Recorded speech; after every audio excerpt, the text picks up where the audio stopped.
Hello again. I have notes. First, I just want to say there's so much appreciation and love here for you. I tell people about being here, I call it getting loved on. So thanks for loving on us. This may just be semantics, but it would help in my home life. I really enjoy the art or the action or the culmination of making money, of doing deals, of completing business transactions, and I really enjoy the life that we're leading and increasing as far as what the money brings us. I know all these different things I want to do, including I'm investigating the type of motorhomes we're going to get and all the places we're going in our homeschooling trips, and I'm looking through, someday the yachts I want to charter. I don't want to own one, it's too much trouble, but all the places I want to go. But I don't specifically focus on this as the reason for the money, like this particular one thing. I get a charge out of the flow of thriving of money, but I receive a lot of input about, the love of money, the root of all evil, and that you shouldn't want the money, you should want the thing that the money's buying you, and then the money will come. But that's not where my juices are flowing from. Well, there's something inherently screwy about calling anything the root of evil. I agree with that. Yes. And you pretty much have to get over feeling bad about money if you're ever going to allow it to flow in a really strong way. Right. But let's consider why anyone would say money is the root of evil. What is behind that thinking? And what we notice is that it's shortage thinking. It's the belief that there is a finite pile of money, and that if that guy gets too much in his pile, that he'll be depriving others. That is fundamentally what is at the heart of people's belief that money is evil. Then there is this other thing that sometimes happens where sometimes people will get so focused upon something that law of attraction opens very strong avenues about that. And people can often get very single-minded about things, especially things that begin working for them in a powerful way. In other words, let's say that you are someone who's focusing on making money, and it's been important to you. And by the way, it started, let's say, because of your love of your family and your desire for them to live a lovely life. Mm-hmm. And that was so active within you, which caused the question to culminate within you so powerfully, that you focused a lot on attracting avenues for money to flow. Mm-hmm. And in doing so, and in your open, good-feeling, positive attitude, you allowed money to begin flowing. And then, as all things, there began to get a momentum going. And so the more you focused, the more it came, and the more it came, the more you focused, and the more you focused, the more it came, and the more it came, the more you focus. Now, it's possible that you could focus upon your love of family and your love of golf and your love of writing and your love of teaching and your appreciation of, and you could use the word appreciation or love interchangeably there, your appreciation of your family, of golf, of money. You could focus upon all of these things, and law of attraction would be tending to all of them simultaneously, tending to all of them evenly. So you could have this wonderful unfolding experience.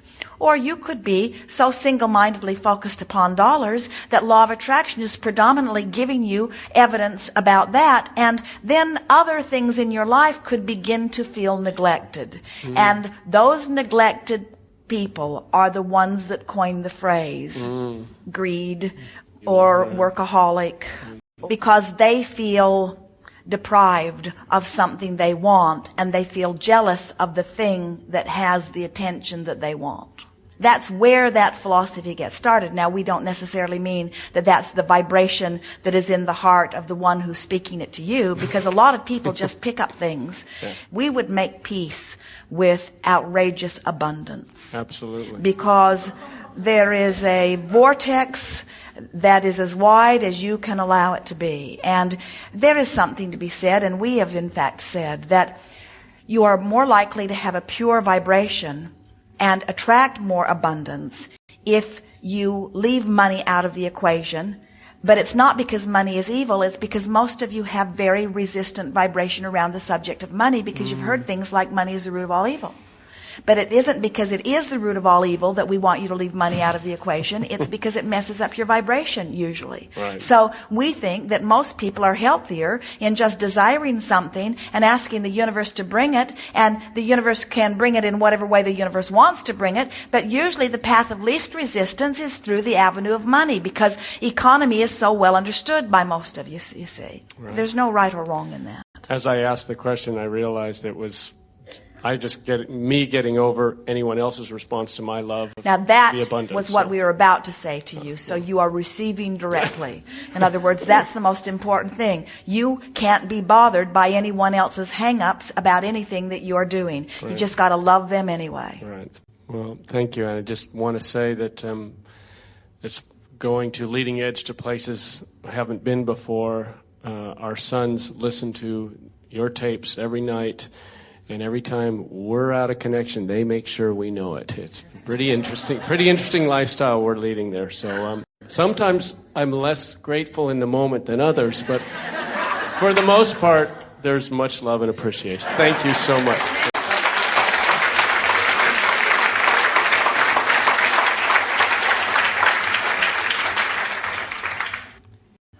We want to show you how you can make any journey from not enough money to more money, from sickness to wellness, from a horrible relationship or an absent relationship to a magnificent one. We want to show you how you can make these journeys quantifiable, understandable.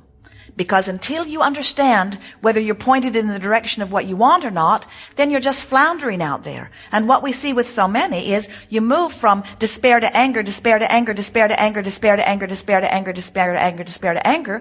And we want you to move from despair to anger to frustration to belief to knowing to joy. In other words, we want you to keep moving up the emotional scale. As Jerry and Esther travel from Phoenix to San Diego, they know where they're going. They know which way's west. And they know if they keep a reasonable speed and keep pointed in the right direction, they're going to arrive at the destination of their desire. And even though a lot of the time they're out in the desert where they'd rather not be, they'd rather be in San Diego, they don't lose heart when they reach Yuma and get all disoriented and turn around and go back to Phoenix. In other words, they understand the direction that they're going. They get the journey. But when you're moving from sickness to wellness, and you try this herb, and you try this medicine, and you try this surgery, and you try this methodology, and you try this diet, and nothing changes because you're trying all this action stuff, but you haven't done anything about the vibration, you can't tell that you're moving in the right direction. You know, we see very often, this is a very common thing, you will be vibrationally moving toward the improvement you seek.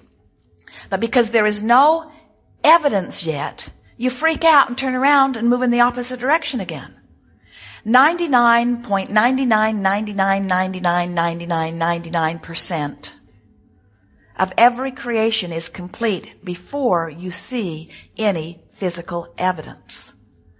Do you know that you have managed to line your vibration up on hundreds, if not thousands of occasions on things that matter to you, and then you've taken score in terms of manifestation, felt disappointment, and turned right around and headed back to Phoenix? So you go, Phoenix, Yuma, Phoenix, Yuma, Phoenix, Yuma, Phoenix, Yuma, and then you complain that you can't get to where you're going. And we say, if you'll start paying attention to the way you feel, you can tell when you've turned around. Magellan, Jerry and Esther's navigational system, says when possible, make a legal U-turn. Doesn't happen very often, but it happened a time or two. They changed drivers, and the new driver got on the freeway going the wrong direction. Jerry said, I didn't know there were 2 round Holiday Inns in Austin.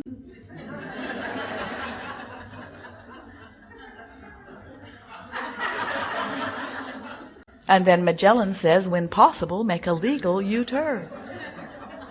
Your emotions are saying that to you. When you feel negative emotion, it's your guidance saying, it's all right that you move in the direction opposite of what you said you wanted.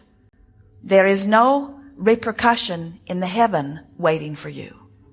But you might want to turn around because you're not moving toward everything that you said you wanted.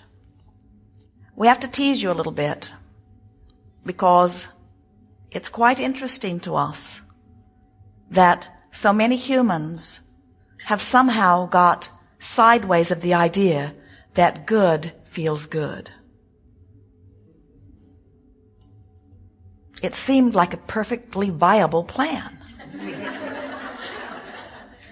And it would still be a perfectly viable plan if you were only listening to your own guidance. But when you're listening to someone outside of you who says to you, do not be selfish and do what you want. Now you gotta wonder what they mean. What they mean is, don't be selfish and do what you want. Be unselfish and do what I selfishly want. And we say, you can't fault them for that. Everyone's wired that way.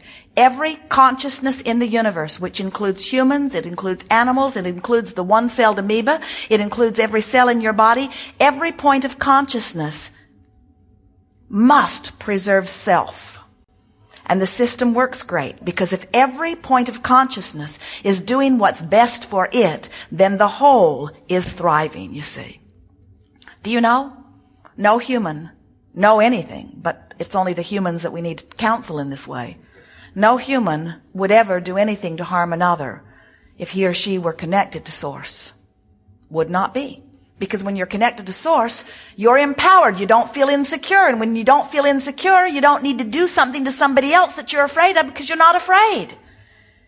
You understand that well-being is yours. Your point of attraction is secure, and well-being must be yours. And you understand that the world is big enough to accommodate all desires. And you understand that you move around in a bubble of vibration, and only things that match your bubble come to you. And then you teach it to your children. Your children say, is this real? Is this real? Is this real? Is this bad thing real? Is this bad thing real? And you tell them, yes, all of those things are real, but they have nothing to do with you.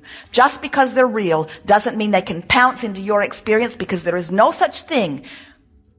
There is no such thing as assertion in this vibrational universe. Nothing can pounce in your experience. Everything is invited. And if you're inviting something you don't want, you'll know it, because you'll feel rotten.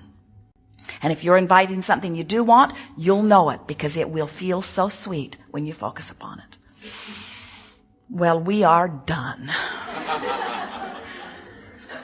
There are no more words that ever need to be spoken into this time-space reality. If you heard that and apply that, you will live happily ever after. We do want to say to you that you knew all of that when you made the decision to come forth. In fact, do you know that the babies coming forth now, oh, here they're coming, now, here they're coming, now. Do you know those babies, every one of them coming in, knows everything that we just said to you just now, and so much more? Every one of them knows all of that. Do you know the eagerness with which they are jumping into those bodies? They're eager, and they're secure, and they're expecting good things. And we know they'll get banged up a little as they bump into you. As you try to mold them, as you take them through the formative years where you try to form them into your paranoia. But they've got guidance within them. And when they hear what they've always known, they'll bounce back to it just like you have. Do not worry about anybody, because law of attraction is orchestrating all that they are ready for. This is a room full of powerful teachers. And we want to say to you, don't let yourself get your heart broken over someone you love not hearing what you have to say. Instead, trust that law of attraction is helping them to find what they're ready to hear. And that's enough. That's quite enough. Those quantum leaps don't last. They're unpleasant when they happen. It is so much better to just gradually move yourself into the position that you want on all subjects. We are ready to talk with you. Anything you want to talk about, no subject off limits, but you will notice a nice unfolding of things. We'll point at you, and if you think it's you, stand up. And if 3 of you stand up, then we'll let you know which one of you is really the one. We'll have a wonderful unfolding. You have some things you want to talk about.